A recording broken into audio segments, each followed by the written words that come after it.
Kamleshwar classes में आपका स्वागत है। आज हम आपको इस वीडियो में उच्च माध्यमिक शिक्षक और माध्यमिक शिक्षक के जो दस्तावेज सत्यापन के निर्देश हैं वो कोरोना संक्रमण से बचाव के साथ साथ किस तरह आपको दस्तावेजों का सत्यापन करवाना है वो सभी निर्देश इस वीडियो में आपको मिल जाएंगे। अगर आप हमारे चैनल पर नए हैं तो चैनल को सब्सक्राइब कीजिए, वीडियो पसंद आए तो वीडियो को लाइक कीजिए और शेयर कीजिए ताकि आपके दोस्तों को भी इसकी जानकारी मिल सके। और वीडियो को अंत तक जरूर देखिएगा, एक एक बिंदु आपके लिए बहुत महत्वपूर्ण है। आपके सामने एक लेटर है, लोक शिक्षण संचालनालय मध्य प्रदेश से ऑर्डर आया है, लेटर जारी किया गया है। भोपाल 4 जून 2020 को ये लेटर आया है और ये इसका विषय है कि उच्च माध्यमिक शिक्षक और माध्यमिक शिक्षक के अभ्यर्थी जो हैं उनके दस्तावेजों के सत्यापन के संबंध में ये जारी किया गया है।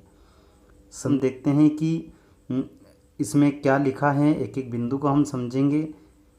विषय अंतर्गत उच्च माध्यमिक शिक्षक एवं माध्यमिक शिक्षक के अभ्यर्थियों हेतु दस्तावेज अपलोड करने, मतलब जिन्होंने दस्तावेज अपलोड किए हैं उनकी बात है, और पूर्व में अपलोड किए गए दस्तावेजों में त्रुटि और पहले जो दस्तावेज अपलोड किए जा चुके हैं उनमें कोई त्रुटि हो तो उस संबंध में उसमें सुधार करने, और सत्यापन हेतु पूर्व में चयनित जिले में परिवर्तन, जो सत्यापन का जो जिला चुना था पहले कि हमको सत्यापन कहाँ करवाना है उसमें भी परिवर्तन जो करना है उसकी सुविधा एमपी ऑनलाइन पोर्टल पर निम्नांकित तिथियों में उपलब्ध रहेगी। मतलब कुछ तिथियां बताई हैं कि उसमें ये चीज़ें उपलब्ध रहेगी।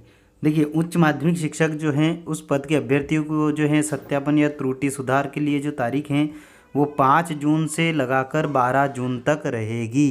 यानी एमपी ऑनलाइन के पोर्टल पे आप 5 जून से 12 जून तक देख सकते हैं।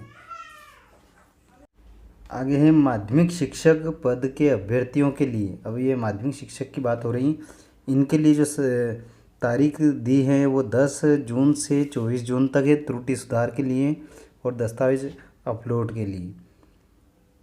आगे बढ़ते हैं, दूसरा जो पॉइंट है वह है दस्तावेजों के सत्यापन के संबंध में निम्न कार्यवाही सुनिश्चित की जाए। मतलब जो दस्तावेज सत्यापन करना है उसमें क्या क्या कार्यवाही करना है। पहला है, उच्च माध्यमिक शिक्षक और माध्यमिक शिक्षक के अभ्यर्थियों के दस्तावेज सत्यापन का कार्य संभाग एवं जिला स्तर पर, संभाग पे और जिला स्तर पे जो सत्यापन का कार्य, आपको ध्यान रखना सत्यापन शुरू होगा 29 जून से। तो यहाँ पे मेन जो बात है वो है कि 29 जून से सत्यापन कार्य संभाग और जिला स्तर पर शुरू होगा। अगला दूसरा है, सत्यापन के संबंध में उच्च माध्यमिक शिक्षक और माध्यमिक शिक्षक भर्ती से संबंधित समस्त नियम और निर्देश और संचालनालय द्वारा पूर्व में प्रेषित समस्त निर्देशों के भलीभांति अध्ययन कर लें। तो पहले जो कर रखे हैं वही जो निर्देश हैं वो आपको ध्यान रखना है। अगर आपको निर्देश नहीं पता है तो हमने निर्देश पर भी, पूर्व के जो निर्देश आए थे उनके ऊपर भी एक वीडियो बनाया है जिसकी लिंक आपको यहाँ पे ऊपर दिख जाएगी, यहाँ दिख रही है। आप इस पर क्लिक करके भी पूरे निर्देश पढ़ सकते हैं। इसी में आगे बढ़ते हैं कि यदि कोई भ्रांति है तो संचालनालय के ईमेल आईडी ये दिया है, इस पर या अपने संभाग के जो नोडल अधिकारी उनसे आप जो है ईमेल के द्वारा पूछ सकते हैं जो भी आपको भ्रांति है। लेकिन हमको विश्वास है कि आप हमारा जो पूर्व का वीडियो देख लेंगे तो उसके बाद आपको कोई भ्रांति नहीं रहेगी। अगला है, इसमें तीसरा जो नंबर है उसमें लिखा है कोविड-19। आपको सबको पता है कोरोना वायरस की महामारी चल रही, तो इसमें जो सत्यापन केंद्रों पर क्या क्या व्यवस्थाएं होना चाहिए ये इसमें बताया गया है, इसको भी आप ध्यान रखें। पूर्व निर्धारित सत्यापन केंद्र को नए सिरे से समीक्षा की जाएगी। एक तो पहले जो केंद्र बनाए थे उनकी समीक्षा की जाएगी और यह सुनिश्चित किया जाएगा कि कोरोना महामारी से दृष्टिगत रखते हुए निर्धारित केंद्र में पर्याप्त खुला स्थान है कि नहीं है, समुचित संवादन क्रॉस वेंटिलेशन है कि नहीं है, दस्तावेजों के सत्यापन हेतु जो अभ्यर्थी उपस्थित होंगे उनके बीच सोशल डिस्टेंसिंग को ध्यान में रखते हुए पृथक पृथक बिठाए जाने की हेतु बड़ा जो प्रतीक्षा कक्ष हैं वह है कि नहीं। अगला पॉइंट है, पूर्व निर्धारित जो सत्यापन केंद्र हैं यदि वे कंटेनमेंट क्षेत्र में आते हैं जहां कोरोना वायरस के पॉजिटिव मिले हैं और यदि उस समय भी पाए जाते हैं, उस समय वो कंटेनमेंट क्षेत्र होता है तो वहाँ का जो सत्यापन केंद्र हैं अन्य सत्यापन केंद्र का चयन कर संचालनालय को अवगत कराएं। जहाँ कोरोना के पॉजिटिव मरीज हैं वहाँ पे अगर सत्यापन केंद्र हैं तो उसकी जगह कोई अन्य सत्यापन केंद्र का चयन कर लिया जाए और उसको जो है संचालनालय को अवगत कराएं। अगला तीसरा जो है वो है नए इलाकों में कोरोना संक्रमण की संभावना को दृष्टिगत रखते हुए, जो नए इलाके वहाँ संक्रमण की संभावना को दृष्टिगत रखते हुए सत्यापन केंद्र के विकल्प का भी चयन किया जाए। यानी विकल्प कभी ऐसा हो सकता है कि जब अभी आज कोरोना का वहाँ पॉजिटिव नहीं है, लेकिन कभी ऐसा होता है कि जब सत्यापन शुरू होता है उससे पहले वहाँ कोरोना पॉजिटिव पाए जाते हैं और उसको कंटेनमेंट क्षेत्र घोषित कर दिया जाता है उस सत्यापन केंद्र वाले एरिया को। तो ये भी सुनिश्चित करना है कि उसी समय सत्यापन केंद्र को बदल सकें, ऐसा कोई उसका दूसरा सत्यापन केंद्र को भी आप ध्यान में रखें, ताकि उसे जो ऐसा क्षेत्र होता है तो अचानक सत्यापन केंद्र बदलने में परेशानी का सामना न करना पड़े। अगले जो पॉइंट है वो आप सभी को अच्छी तरह से याद होना चाहिए, क्योंकि ये बहुत महत्वपूर्ण है हमारे लिए। चौथा जो पॉइंट है, सत्यापन केंद्र पर अभ्यर्थियों के प्रवेश के पूर्व, यानी जितने भी वहाँ जो अभ्यर्थी आएंगे उनकी थर्मल स्कैनिंग की व्यवस्था करना है, वो होना चाहिए। मतलब आपकी वहाँ पे थर्मल स्कैनिंग ज़रूर होगी। अगली इसके अलावा है कि जो सत्यापन केंद्र है वहाँ पे सैनिटाइज़र होना चाहिए, साबुन होना चाहिए, न हाथ धोने के लिए समुचित व्यवस्था होना चाहिए, ये भी केंद्र पे रहेगी, आपको भी ध्यान रखना है। सत्यापन केंद्र पे थूकना या जूते पहनकर घूमना प्रतिबंधित रहेगा। मतलब आप वहाँ जाइए तो जब भी जाए तो आप वहाँ जूते पहन के घूमना जो प्रतिबंधित रहेगा, तो बाहर खोलने की व्यवस्था हो सकती है, तो उसका भी आप ध्यान रखें। सातवां है, सत्यापन केंद्र पर अभ्यर्थी जो आते हैं वो मास्क लगाकर आना अनिवार्य। यानी आप जब सत्यापन केंद्र पर जाते हैं तो आपको मास्क लगाना अनिवार्य है। और इसी प्रकार अभ्यर्थी को सत्यापन कक्ष से एक निश्चित दूरी पर बैठाकर मूल अभिलेखों का अवलोकन कर सत्यापन की कार्यवाही की जाए।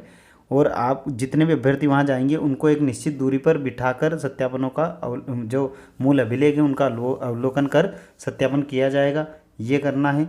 इसके बाद अगला जो 8वां पॉइंट जो है वह है कि सत्यापन केंद्र पर एक निश्चित समय पर केवल उतने ही विद्यार्थी उपस्थित हों जिसमें कि उतने लोगों को ही सूचना दी जाए, और उनके अगर अधिक आ जाते हैं तो उनको बैठाए जाने की हेतु जो स्थान है वो उपलब्ध हो, और अधिक अभ्यर्थी भी आ जाते हैं तो उनको बैठने की अन्य जगह जो हैं बैठने की व्यवस्था सुनिश्चित की जाए। तो ये व्यवस्था वो करेंगे जो सत्यापन केंद्र अधिकारी होंगे।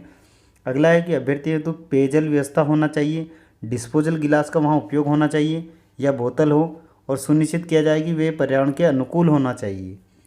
10वां जो पॉइंट है वो उसमें लिखा है कि सत्यापन कक्ष को एक निश्चित समय अंतराल सैनिटाइज किए जाने की व्यवस्था हो। मतलब सत्यापन केंद्र को या तो प्रतिदिन सैनिटाइज किया जाए या दिन में 2 बार किया जाए, तो ऐसे कोई भी जो सैनिटाइज करने की व्यवस्था है वो की जाए। अगला है, सत्यापन कक्ष में कार्यरत जो उपस्थित समस्त अधिकारी और कर्मचारी रहेंगे उनको जो ये सभी नियम जो ऊपर दिए गए हैं इनका कड़ाई से पालन करना पड़ेगा। अगला है हमारे पास कि 12वां जो है, सत्यापन हेतु जो अभ्यर्थियों के दस्तावेज को भौतिक रूप से ग्रहण करने वाले जो अधिकारी और कर्मचारी होते हैं बगैर चूक के दस्तानों का इस्तेमाल करेंगे। मतलब आपके जो अलग अलग जो अभ्यर्थी आएंगे उनके मार्कशीट वगैरह को जो हाथ लगाएंगे जो वहाँ के अधिकारी हैं कर्मचारी हैं, तो उन्हें नंगे हाथों से वो नहीं करना है, उनको दस्तानों का उपयोग करना है, ताकि जो अगर हो सके कोरोना संक्रमण का कोई भी संक्रमण फैलने की कहीं से कहीं तक भी गुंजाइश न हो, इस तरह की व्यवस्था करना है। 13वां महत्वपूर्ण निर्देश, अभ्यर्थियों की सूचनार्थ सत्यापन केंद्र के बाहर प्रदर्शित किए जाए। कोई अभ्यर्थी हो सकता है कि जो ये वीडियो नहीं देखेगा और वो सत्यापन केंद्र पे चला जाता है, उसने किसी प्रकार की जानकारी नहीं ली है, तो उसके लिए भी जो निर्देश हैं वो सब जो सत्यापन केंद्र के बाहर चस्पा किए जाएंगे, प्रदर्शित किए जाएंगे, चिपकाए जाएंगे नोटिस बोर्ड पर, तो वो भी ध्यान रखना है। उपरोक्त निर्देशों के अनुसार अभ्यर्थियों को दस्तावेज सत्यापन हेतु पूर्व व्यवस्था सुनिश्चित किया जाए। मतलब जब से दस्तावेजों का सत्यापन शुरू होना है उससे पहले ही ये सभी चीज़ें सुनिश्चित करना है। तो दोस्तों, अगर आपके कोई दोस्त जो अभ्यर्थी सत्यापन के लिए जाएंगे उनको अगर इस बात की पता नहीं है तो उनके पास व्हाट्सअप होगा, तो आप ये वीडियो की लिंक उनको शेयर ज़रूर कर दें ताकि उन्हें भी सब पता लग जाए, और वीडियो को पूरा देखें। वीडियो पसंद आए तो जाते जाते लाइक ज़रूर कीजिएगा, और अगर हमारे चैनल को सब्सक्राइब नहीं किया तो चैनल को सब्सक्राइब भी कीजिए और बेल आइकन को भी दबाइए, ताकि जो मैं भी वीडियो अपलोड करता हूँ वो सभी वीडियो की नोटिफिकेशन आपको जल्द से जल्द मिल सके। धन्यवाद, मिलते हैं अगले वीडियो में, तब तक के लिए नमस्कार।